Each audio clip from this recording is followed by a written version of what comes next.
Hello, friends. I hope everybody's doing well and are staying out of this heat and trying to keep cool indoors. And hope everybody's having a great morning of praise and worship today. You know, when I was growing up, my best friend, he liked to do exciting and adventurous things. Old Scott, he just liked to live on the edge.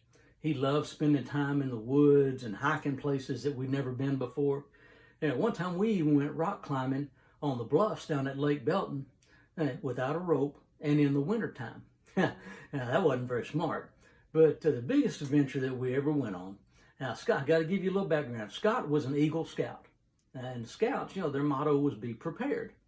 So Scott called me one time. He said, we're going to go on a backpacking trip down in the National Forest by Nacogdoches. And he said, it's just a short trip, you know, just a few miles each way, and we'll camp overnight and we'll head back home. Now, Scott came up and boy, we went shopping. We got our big backpacks and all the utensils that we would need. And Scott he even got him some brand new hiking boots. Now, unfortunately, Scott hadn't done all his homework before we planned the trip.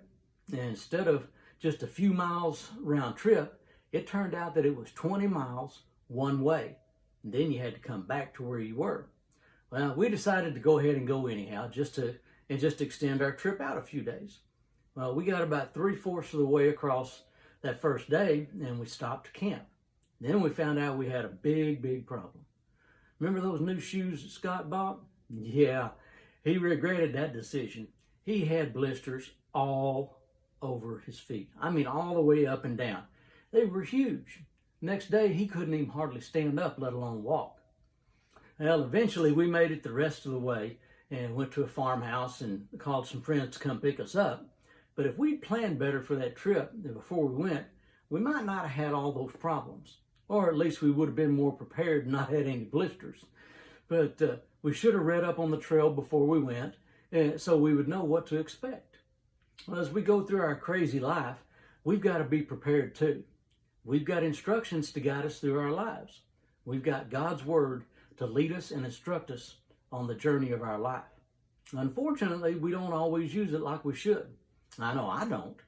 But God gave us His Word for a reason. He wants us to be in His Word so that we can live the way that He wants us to and to follow His directions. And if you're not already in the Word every day, try to. Come up with some kind of plan that you can be. Doesn't have to be a long time, just a few minutes to start with. But if you'll do that, it'll keep you on track as you go your way. And maybe you can avoid some of those blisters of this life we live. The hymn I'm going to play today is Wonderful Words of Life.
Hope you guys have a great week and stay cool.